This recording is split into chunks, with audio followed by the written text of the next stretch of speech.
It started at gate 2 to B, 30 minutes before boarding. A black woman in her 30s stood quietly in the first-class line. Navy coat buttoned, cream scarf tucked neatly around her neck.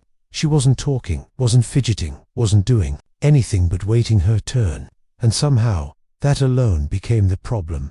The airline agent glanced at her, then leaned across the counter, her voice sharp and loud enough for those nearby to hear. "Ma'am, are you lost? This is the first-class line."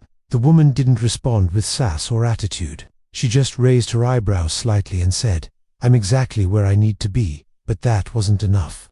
Not for the agent. Not for the man 2 spots behind her who scoffed and whispered, "Typical." And definitely not for the employee who pressed a little button under the counter and flagged potential passenger disturbance without blinking dot. Within minutes, an airport police officer approached her. "Step aside, ma'am. We've had a report." A report of what? Standing, waiting in line to calmly, looking too confident while black. The officer didn't elaborate. He just gestured, hand hovering way too close to his belt. That's when a teenager nearby raised her phone and started recording. Her whisper barely audible. She didn't even do anything. But the camera caught everything: the way the woman stood her ground, the way the crowd stiffened, how some eyes narrowed while others looked away in silent guilt. One man muttered, "She hasn't said a word since she got here." But no one with authority was listening. The woman's calm never broke. She didn't shout, didn't raise her hands, didn't even look afraid. She simply asked the officer, "Can you explain what I'm being accused of?"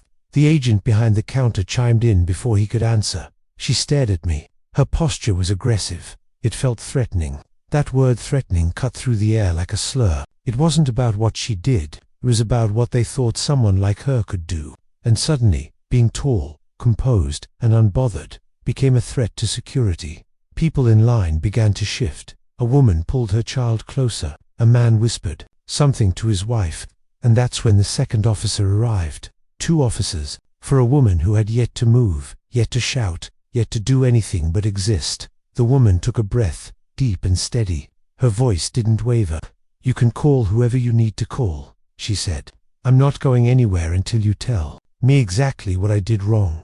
But the truth was, she already knew the answer. And soon, so would everyone watching, because this woman wasn't just a passenger. She was someone the system never expected to stand in this line. And what came next would flip the entire script. Her name was Samantha Holt, but most people just called her Sam. She was 34 years old, born and raised in East Baltimore, a place that taught her how to move through the world with grit and grace. Her mum worked night shifts, cleaning schools. Her dad fixed up busted cars in a one-bay shop with a leaky roof. They didn't have much, but they gave her 2 things that never ran out: discipline and pride. Sam had always been fast. In high school, she ran track like her life depended on it. But after her cousin, barely 19, was killed during a police stop, Sam stopped running from things. She started running toward justice. And she never stopped. By 27, she was one of the youngest black women to complete the federal Air Marshal program. Tactical training, advanced firearms, psychological endurance. They threw everything at her, and she passed with numbers that raised eyebrows. She didn't chase glory. She worked in silence, always calm, always unnoticed, until it mattered. On the day she was flagged at the gate, Sam had just finished a 3-month internal audit assignment with Homeland Security. Her task: quietly review patterns of racial profiling at major U.S. airports. The numbers didn't lie black and brown. Passengers were being flagged at nearly triple the rate. Sometimes it was under the pretense of random selection. Sometimes it was unusual behavior. But time and time again, it came down to one thing: who they looked like, what they wore, how they stood. And Sam had seen it firsthand. A grandmother in her 70s pulled aside and patted down like a threat. A Muslim woman in tears as TSA agents made her remove her hijab in public. A Latino man forced to spell his last name 3 times, even though his boarding pass was already scanned. It was subtle, quiet, smothered under smiles and policy. But it was real. She had documented it all quietly, thoroughly, by the book. But that day at gate 2 to B, that wasn't part of the assignment. She wasn't in uniform. She wasn't undercover. She was off-duty, headed home to see her mum, who had just been discharged from the hospital. She wore a plain navy blue coat, a soft cream scarf, jeans, No badge, no makeup, no attitude, just exhaustion and the simple desire to get on a plane and breathe. But sometimes, just standing in the wrong place while black is all it takes. A look, a posture, a silence that makes someone uncomfortable. That's what triggered the gate agent's concern. Not anything Sam did, just who she was. And she knew it the second the agent's eyes locked on hers. It wasn't surprise, it was suspicion. The agent didn't ask for ID, didn't verify the ticket. She pressed the alert button behind the desk before Sam said a word. That wasn't policy, that was prejudice. Sam stood still, her posture neutral, while two airport officers flanked her like she was a threat. One tried to keep it friendly, asking vague questions, throwing in soft phrases like, "just doing our job." The other one kept glancing at her hands, like they might suddenly turn violent. But Sam didn't flinch. She didn't raise her voice. She didn't step back. She simply said, "Is standing in line now considered a security risk?" The silence that followed spoke volumes. The officer shifted his weight, one hand resting near his duty belt, eyes flicking from Sam to the gate agent, clearly hoping she'd just back down. But Sam didn't move. She didn't fold her arms or raise her voice. She just stood there, completely still, composed, observant, and somehow that made them more nervous. Then the gate agent, now flustered and growing louder, blurted out, "She stared at me like she wanted to start something." Her whole stance, it was threatening. There it was again, that word, threatening. A word that gets weaponized when there's no real violation to point to. A word that says more about fear than fact. Passengers nearby started to take notice. A young woman in a Stanford hoodie whispered to her friend, "She's not doing anything." The guy in line behind Sam White, early 40s, Bluetooth still in his ear, shook his head and muttered, "This is ridiculous." But the officers didn't waver. They asked Sam to step aside again, this time with a little more force in their tone. Sam looked at them, not defiant, but steady. "You haven't told me what law I've broken," she said. "You haven't told me why I'm being singled out. You haven't even asked to see my ticket." The officers didn't respond, because they knew she was right. That's when a woman mid-blonde, wearing business casual, stepped forward from the back of the line. "Excuse me," she said, loud enough for everyone to hear. "I've been standing here this whole time." That woman didn't say a word to anyone. She wasn't threatening. She was just standing in line.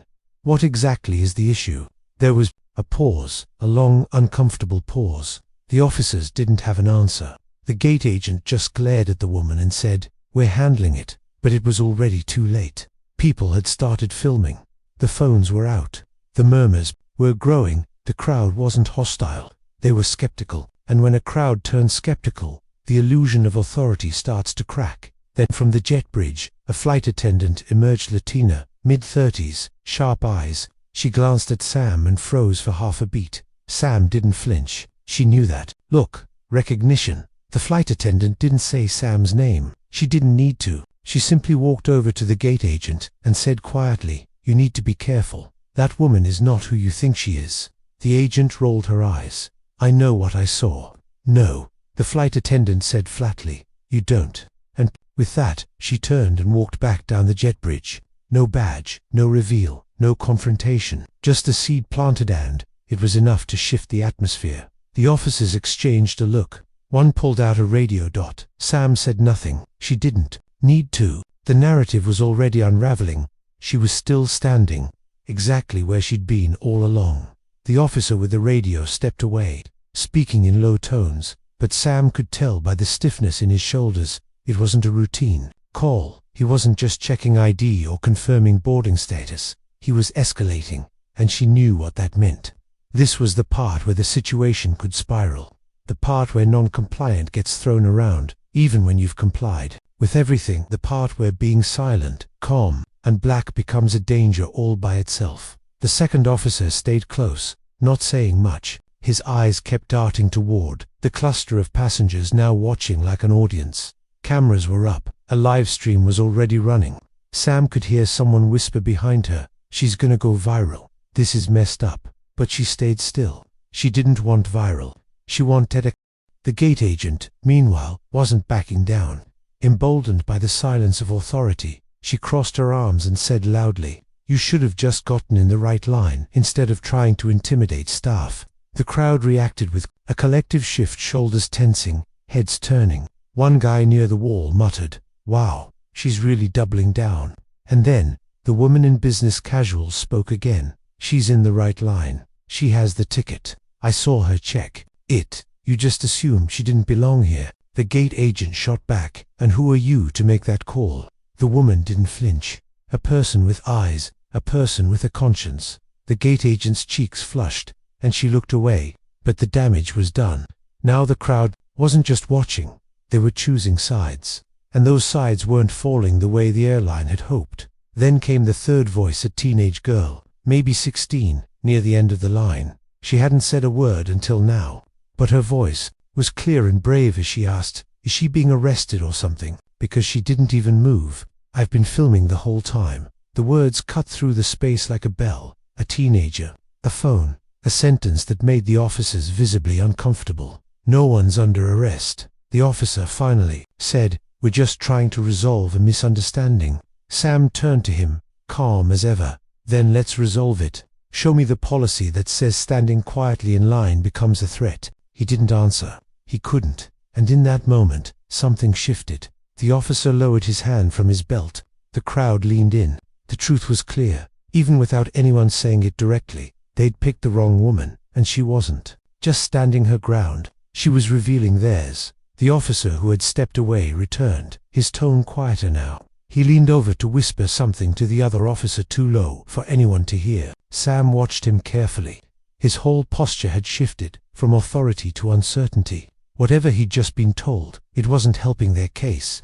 And that's when Sam knew they were starting to figure it out. She didn't smile, didn't gloat. That wasn't her style. She just tilted her head slightly, waiting. The second officer cleared his throat. "Ma'am, are you willing to step aside and speak with airport security management, just to clear things up?" Sam met his gaze. "No, I'm willing to speak to your TSA supervisor or a Homeland Security liaison, not a gate agent with a grudge." He blinked. That was specific, too specific for a regular passenger. He glanced at the other officer, who nodded slowly. The whisper had turned into a realization. They'd pushed someone without knowing who they were pushing, and now it was too late to walk it back quietly. Then came another shift. A uniformed TSA supervisor arrived, clipboard in hand, eyes scanning the scene. He was mid-50s, sharp, tired-looking, but when he spotted Sam, he froze. Not because she was a problem, but because he recognized her. "Agent Holt," he said softly, approaching. "Is everything all right here?" The air changed instantly. The gate agent's face went pale. The officers straightened up. Sam didn't move. "I was just waiting to board," she said plainly. "Apparently, that's threatening now." The supervisor gave a tight nod and turned to the gate agent. "Step away from the desk, please, right now." The gate agent sputtered. "But she gave me a look. I said step away," he repeated, firmer this time. Passengers watched, stunned, as the woman backed off. One of them whispered, "She really was someone." But Sam wasn't interested in proving anything. She wasn't interested in vindication for the cameras. She looked at the TSA supervisor and said, "This has happened to more people than me. I've got the data in my report. This gate, 18 incidents in 6 weeks. Most of them never make it this far." He nodded again, slower this time. "I've seen the numbers. I just didn't realize they'd try to flag you too." Sam adjusted her scarf and exhaled. "They didn't try. They did." The supervisor turned back to the officers. "This is no longer your scene. Stand down." And just like that, the power dynamic flipped.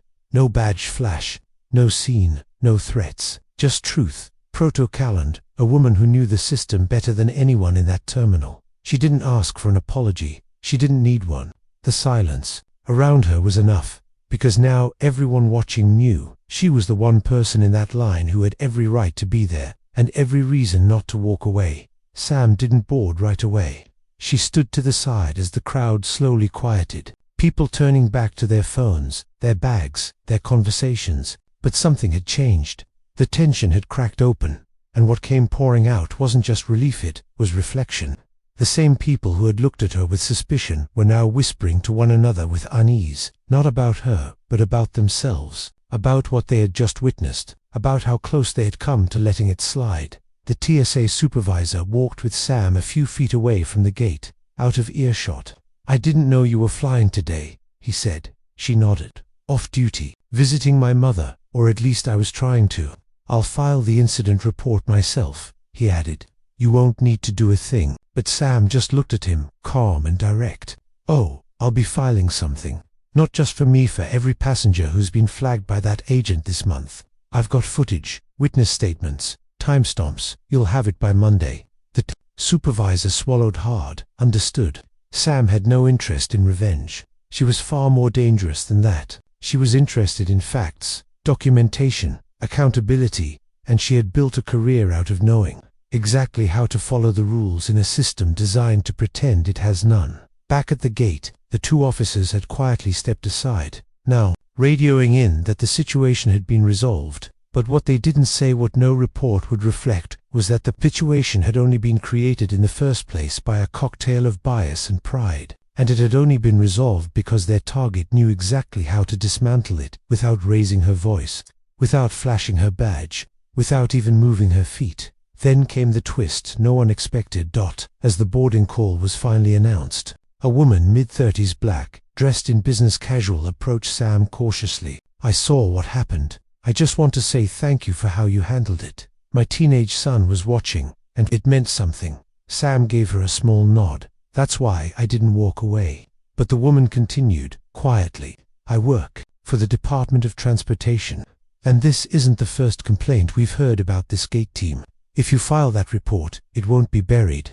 That was the moment Sam realized she wasn't alone. People were paying attention. People who worked inside the system. People who were tired too. And maybe this wasn't just going to be another viral video with no follow-through. She boarded the plane last, not because she was afraid, because she was deliberate. As she passed the gate agent's desk, she paused just slightly, long enough for the woman to meet her eyes. No anger, no sarcasm, just truth.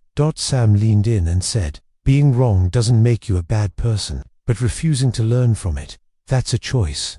And with that, she stepped onto the jet bridge. By the time Sam took her seat 3A window, cabin was nearly full. A few passengers glanced up as she passed. One gave her a nod of quiet respect. Another, the teenage girl who'd recorded everything, slipped her a note, folded into a napkin. Sam opened it just before takeoff. It said, I want to be like you when I grow up. I thought I was powerless, but you proved we're not. No name, just that. And it was enough. As the plane began to taxi, Sam stared out the window, reflecting on what had just unfolded. Not just the incident, but the bigger truth behind it. What had happened to her wasn't rare. It was painfully common. The only difference was, this time, the wrong woman had been singled out. The wrong person for them. Because she was trained for this. Not to fight but to expose. Not to shout but to document. Not to perform but to act with intention. She had walked through that terminal as a black woman first, a citizen second, and a federal officer last, and yet, despite her titles, it was her presence that had threatened people the most. Back at the airport, the report Sam promised was already taking shape. She had dates, timestamps, witnesses, the flight attendant who subtly recognized her. She'd followed up with a secure email before the plane even reached cruising altitude. The woman from the Department of Transportation. She'd requested a confidential call by end of week, and the video, it was already on its way to going viral, but Sam didn't share it. The teenager did. By the time Sam landed, 3 news outlets had already reached out for comment. She declined. This wasn't about headlines, it was about patterns, and she had the data to prove it. But there was one last move she made. A quiet one. She submitted a formal internal review request, not for disciplinary action, but for retraining. She didn't want the gate agent fired. She wanted her educated, corrected, held to the same standard the system claimed to uphold. Because Sam believed in justice, not punishment.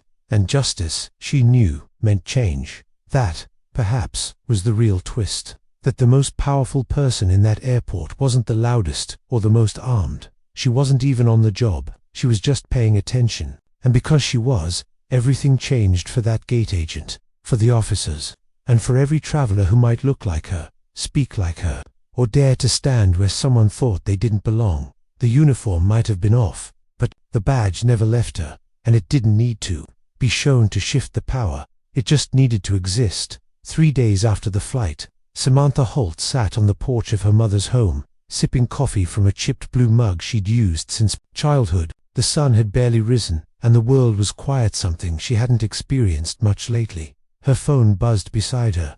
More messages, more articles. The video had hit over 3 million views. Comment sections were filling up with everything from outrage to admiration to confessions from people who'd witnessed similar moments but never spoke up. But Sam wasn't checking the numbers.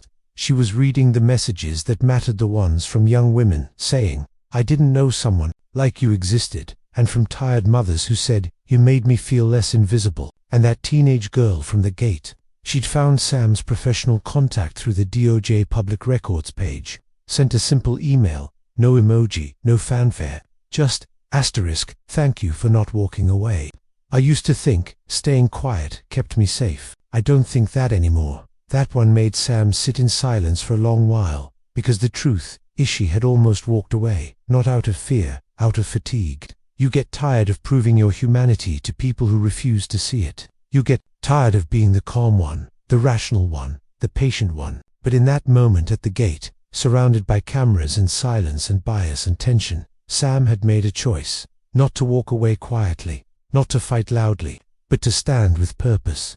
And that, somehow, had echoed louder than anything else. She didn't win a lawsuit. There was no dramatic courtroom moment. The agent wasn't marched out in handcuffs. But that wasn't the victory Sam wanted. The real win was what happened quietly. The airport management reviewed the profiling logs. The gate agent was removed from front-facing duty and required to attend implicit bias training. More importantly, the TSA revised its internal reporting threshold for passenger demeanor complaints. That section, it would now require verification, not just personal discomfort, small changes, but real ones. And Sam, she was already preparing for her next assignment. Different airport, different city, same mission. Because being a federal marshal wasn't about the badge or the uniform. It was about showing up in places where justice usually goes, unnoticed, and making it visible. As the sun rose higher, Sam looked out over the quiet street and took a slow breath. She thought about how many people would never know her name, but might still feel the ripple of what she'd done.